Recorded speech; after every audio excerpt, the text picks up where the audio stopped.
اور یا پاکستانی یونیورسٹی سب چیزوں کے ہوتے ہوئے اور وہاں کے ادارے تحقیق میں جس انداز میں کام کر رہے ہیں بہت بڑا فرق ہے. بلکہ اگر یہ کہا جائے کہ وہ 180 ڈگری ایک دوسرے کے مخالف کھڑے ہیں تو یہ بات غلط نہیں ہوگی. یہ بھی بات ذہن میں رہے کہ 1980s کے بعد یہ قوم اٹھی ہے, اس سے پہلے یہ قوم بھی ان مسائل کے شکار تھی. لیکن جب انہوں نے اندازہ لگا لیا, انہیں اس بات کا احساس ہو گیا کہ اب ہم نے کس انداز میں آگے بڑھنا ہے, تو ایز اے نیشن پوری قوم کے طور پہ وہ لوگ اٹھیں. اور آج وہ ان کو دیکھیں تو وہ آپ کی جو سیمسنگ ہے, آپ کی ایل جی ہے, ہونڈائے ہے, کیا ہے, سارے وہ بڑے پروجیکٹس ہیں وہ قوم وہاں پہ کر رہی ہے. ڈاکٹر صاحب مزید جو 2-3 سال کا وقت ہے وہاں پہ ریسرچ مکمل کرنے کے بعد اپنا کیا مائنڈ سیٹ رکھتے ہیں کہ ریاست آزاد کشمیر میں اپنی خدمات دینا چاہتے ہیں, پاکستان کے کسی ادارے میں اپنی خدمات دینا چاہتے ہیں, یا وہیں پہ زندگی کا حصہ گزارنے کے پروگرام میں؟ اپنا وطن تو اپنا ہوتا ہے, اور اس سے ظاہر سی بات ہے ہم جب وہاں اپنی خدمات سر انجام دیتے ہیں. الحمدللہ پچھلے اپنی پی ایچ ڈی کے ٹینور میں مجھے وہاں کے بیسٹ ایوارڈز بھی ملے ہیں, بیسٹ منسٹری آف ایجوکیشن کی طرف سے بھی بیسٹ ایوارڈ ملا ہے. لیکن یہ خواہش تو بہرحال ہمارے دل میں رہتی ہے کہ جو خدمات ہم کہیں اور دے رہے ہیں وہ خدمات اپنے ملک کے لیے بھی دیں, اپنے لوگوں کے لیے بھی دیں, اپنے وطن کے لیے بھی دیں. یہ خواہش ہے کہ کبھی موقع ملا انشاءاللہ واپس آئیں گے ضرور, یہاں اپنی لیبارٹریز ڈیولپ کریں گے, اپنے لوگوں کو وہ ساری چیزیں سکھائیں گے جن کی بنیاد پہ قوم پر اٹھی ہے, اور کوشش کریں گے. اور یقیناً اس قوم کے اندر ٹیلنٹ ہے. یہ نوجوان پوری دنیا میں جہاں بھی گئے ہیں نا, آزاد کشمیر کے نوجوان ہوں یا پاکستان کے نوجوان ہوں, پوری دنیا میں ان کی خدمات کا لوہا مانا گیا ہے. تو کیا وجہ ہے کہ اپنے لوگ ان خدمات سے فائدہ نہیں اٹھا سکتے؟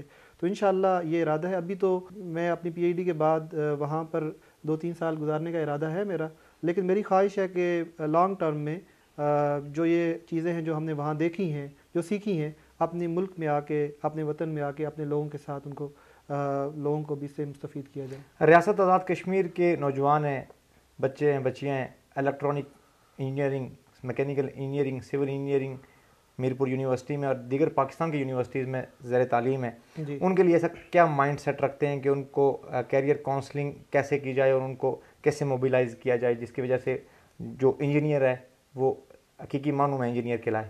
اس حوالے سے ہم نے اپنے کچھ دوستوں کے ساتھ مشاورت کے ذریعے ایک فورم بنانے کا فیصلہ کیا ہے, اور یہ آزاد کشمیر کی ہسٹری میں فرسٹ ٹائم ایسا ہوگا, پہلی دفعہ ایسا ہوگا کہ ہم باقاعدہ سے ان نوجوان دوستوں کو اکٹھا کریں گے, اور یہ ایک بیٹھک ہوگی جس میں وہ لوگ آئیں گے, ہم مل بیٹھیں گے اور ہم ان کی بات سنیں گے اور ہم اپنی بات سنائیں گے, تاکہ کچھ ہم ان سے سیکھیں اور تاکہ ہم جو ہمارے پاس ہیں ہم ان کو دے سکیں.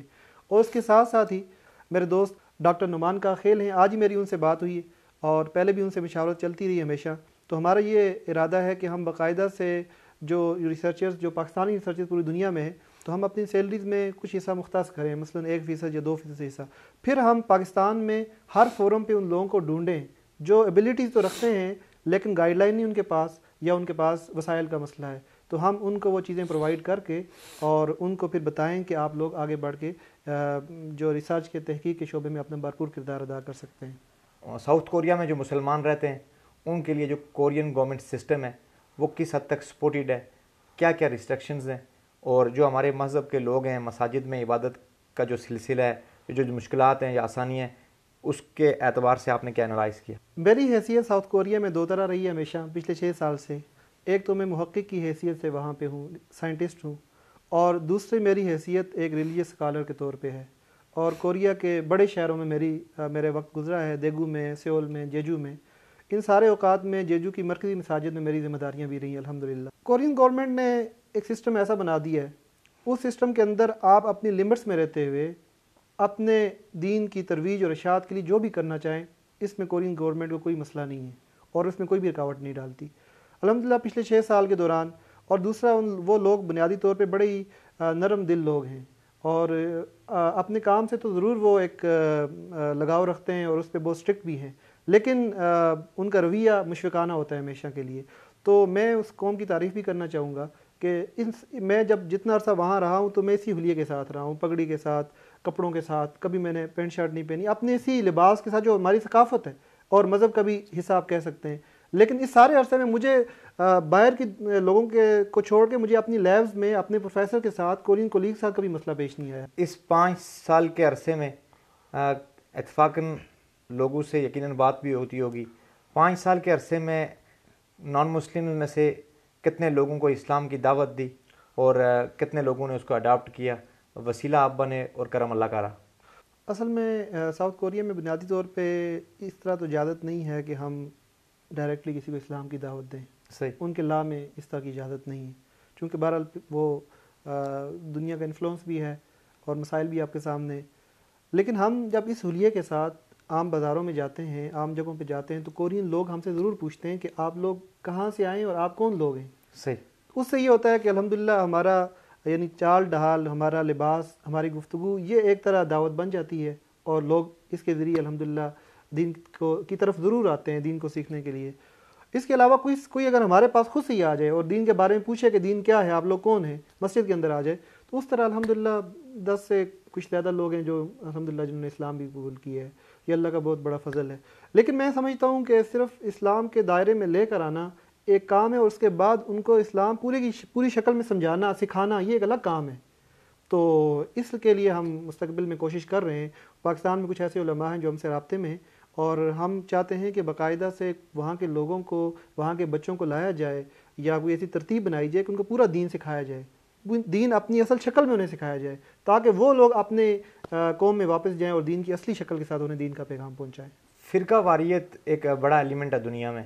مذہبی اسکالر بھی ہیں. اگر آپ سے پوچھا جائے کہ یہ جو مسلک ہیں، ان کے بارے میں آپ کا کیا پوائنٹ آف ویو ہے کہ مسلکوں کی وجہ سے مذہب کو، پاکستان میں اسلام کو نقصان ہوا؟ اس وقت جو دینی اعتبار سے خدمات پوری دنیا میں پاکستان کے لوگ سر انجام دے رہے ہیں نا، اس کی مثال پوری دنیا میں ملنا مشکل ہے. اور ساؤتھ کوریا میں تو ہم نے اپنی آنکھوں سے دیکھا کہ پورے ساؤتھ کوریا میں مسلمانوں کی جو دینی رہنمائی ہے، اس میں جو بنیادی کردار ادا کر رہے ہیں وہ لوگ پاکستان کے لوگ ہیں یا بنگلہ دیش کے لوگ ہیں. اس بات میں کوئی دو رائے نہیں ہے کہ جو مذہب کا جو دینی اعتبار سے جو ایلیمنٹ ہیں، جو نماز روزے کی حد تک، اس میں جو پاکستان کے جو مسلمانوں کا کردار ہے، چاہے وہ کسی بھی مکتب فکر کے ہیں، وہ غیر معمولی ہے. لیکن میں آپ کی اس بات سے اتفاق ضرور کرتا ہوں کہ جو ممبر و محراب کا جو ایک اور کام تھا کہ معاشرتی اعتبار سے اور آپس میں ثقافتی اعتبار سے، محبت کے پہلو کے اعتبار سے جو کردار ادا کرنا تھا، وہ کردار ادا نہیں ہو سکتا. آپ دیکھیے ایک ریڈی والے کو بھی سکھا دیا کہ کون کافر اور کون مسلمان ہے، کون جنت میں جائے گا، کون جہنم میں جائے گا. کن چیزوں کی ضرورت ہے جو آپ ایک مذہبی اسکالر ہونے کی حیثیت سے سمجھتے ہیں، اور اگر لوگ سننا چاہیں تو آپ مشورہ دینا چاہیں تو کیا مشورہ دیں گے؟ یہ بہت عام سوال ہے. میں تھوڑا سا اس بات پہ تھوڑی سی آپ سے بات ضرور کروں گا. دیکھیے ہم ساؤتھ کوریا میں ہیں، یہاں بیٹھ کے اگر ہم یہ کہیں کہ وہ لوگ ایسے ہیں ویسے ہیں، آپ یقین مانیے کہ جو دنیا کی برائیاں ہیں، چاہے وہ اقربا پروری ہے، وہ رشوت ہے، وہ کرپشن ہے، وہ جھوٹ ہے، وہ دھوکہ ہے، وہ کم ہمتی ہے، وہ سارے کے سارے مسائل ہم میں کیوں ہیں؟ اگر ہم اسلام کو عملی شکل میں بتانا چاہیں کسی قوم کو کہ یہ مذہب ایکسیپٹ کر لو، اس مذہب کو تسلیم کر لو، وہ تو یہ ضرور کہیں گے کہ آپ کی تعلیمات غیر معمولی ہیں. لیکن عملی شکل میں جب ہمیں دیکھیں گے تو ہم عملی شکل میں اپنے آپ کو بھی پیش نہیں کر سکتے. صحابہ کیا کہا کرتے تھے کہ ایسا ہی مان لو جیسے ہم ہی مسلمان ہیں، اور پوری دنیا جو جہاں جاتے تھے وہ اسی ان کو دیکھ کے مسلمان ہو جایا کرتے تھے. دیکھیے اختلاف رائے کوئی بری بات نہیں ہے. یہاں پر ہم دو لوگ بیٹھے ہیں، آپ کا ایک الگ پوائنٹ آف ویو، میرا اپنا پوائنٹ آف ویو ہوگا، آپ کا اپنا ہوگا. بالکل اختلاف رائے. اور دنیا میں اللہ جل شانہ نے کروڑوں لوگ، اربوں لوگ جو پیدا کیے ہیں، ہر ایک کے مائنڈ کو دوسرے سے مختلف پیدا کیا ہے، ہر ایک کی شکل کو دوسرے سے مختلف پیدا کیا ہے. تو اختلاف رائے کوئی بری بات نہیں ہے. لیکن اس اختلاف رائے کو بنیاد بنا کر دوسرے کو غلط ڈکلیئر کر دینا، یہ ظاہر سی بات ہے. اور دوسرے کو یہ کہنا کہ یہ بالکل غلط ڈائریکشن میں ہے اور دوسرے کی نفی کر دینا، یہ چیز نہ اسلام کی تعلیم ہے اور نہ ہی یہ کوئی معاشرہ اس کی اجازت دے سکتا ہے. جو لوگ اسٹوڈنٹ ویزے پہ یا اسکالرشپ پہ کوریا جانا چاہیں، ان کے لیے کیا مشورہ دیتے ہیں؟ جو انجینئرنگ میں جانا چاہیں یا کسی اور ڈپارٹمنٹ میں، اس ملک کی جو پالیسیز ہیں، اس ملک کے جو کوڈ آف کنڈکٹ ہیں، وہاں پہ رہ کے یقیناً آپ نے دیکھے بھی ہوں گے اور آپ نے پڑھے بھی ہوں گے، تو مشورہ دینا چاہیں تو کیا دیں گے؟ جی ساؤتھ کوریا میں بنیادی طور پہ چونکہ وہ ایک ٹیکنالوجی پوائنٹ آف ویو سے کنٹری ہے، میں نے بتایا وہ انوویٹو کنٹری ہے، تو وہاں پہ بہت بڑا ان کے پاس ایک خلا ہے اور وہ لوگ چاہتے ہیں کہ باہر کا ٹیلنٹ وہاں پہ آئے. بلکہ اب تو انہوں نے اپنی پالیسیز کو اور مزید نرم کرنے کا فیصلہ کیا ہے، اور ان کا ارادہ یہ ہے کہ ہم پوری دنیا کے ٹیلنٹ کو اپنے ساؤتھ کوریا میں لے کر آئیں، اور ویزا میں اور باقی پالیسیز وہ نرمی کر رہے ہیں. تو جو لوگ ہمارے انجینئرنگ کے شعبے میں ہیں یا فزکس کے شعبے میں ہیں، کیمسٹری میں، کسی بھی ٹیکنیکل شعبے میں ہیں، تو وہاں پہ جا کے اپنی گریجویٹ سٹڈیز کر سکتے ہیں، اپنے ماسٹرز کر سکتے ہیں، اپنی پی ایچ ڈی کر سکتے ہیں. اب میں آپ سے ایک بات اور یہاں پہ بات کروں گا کہ یہاں پر ایجوکیشن نظر آتی ہے، یہاں معاشرے کے اندر لوگ ایم فل بھی ہیں، پی ایچ ڈی بھی ہیں، اور گریجویٹس تو بہت سارے ہیں. لیکن یہاں پر نا اصل مسئلہ سکلز کا ہے، اور جو دنیا کو چیز درکار ہے وہ سکلز ہیں. آپ کی ایجوکیشن کے بعد وہ تب کارآمد ہوگی جب آپ سکلز بھی ساتھ لے کر آئیں گے. تو جو ینگ لوگ یہاں پہ ہیں، میرا یہ پیغام ہوگا کہ وہ اپنی تعلیم کے ساتھ اپنی سکلز پر فوکس کریں. اور اس کے بعد ساؤتھ کوریا جیسے ملک میں بے شمار مواقع ہیں کمپیوٹر سائنس کے شعبوں میں، آپ کی انجینئرنگ کے شعبوں میں، چونکہ ان لوگوں کا کام ہی یہی ہے کہ وہ ٹیکنیکلی اپنے آپ کو اسٹرانگ کرنا چاہ رہے ہیں. تو اور پھر جب وہاں جائیں تو پھر میں چاہوں گا یہاں ملکی اداروں سے یہ ریکویسٹ کروں گا کہ جب وہ لوگ جب واپس آئیں تو ان کو کھلے دل سے تسلیم کریں، اپنے اداروں میں جگہ دیں، ان کو ڈاکومنٹیشن کے کاموں میں الجھانے کے بجائے ان کو ٹیکنیکلی ان کو مواقع فراہم کریں اور بیٹھ کے ریسرچ کریں اور اس ملک کے لیے بھی اپنی خدمات کو پیش کریں. آپ کے کام کو وہاں کے قومی اخباروں نے شائع کیا، آپ کو یونیورسٹیز نے وہاں پہ ایوارڈ بھی دیے. کبھی یقین تھا کہ آپ اس فیلڈ میں ایوارڈ بھی لیں گے، ریسرچ ایوارڈ بھی لیں گے، قوم کے بڑے اخبارات اور چائنا کے قومی اخباروں میں آپ کے فوٹوز لگیں گے اور آپ کی ریسرچ کو پبلش کیا جائے گا؟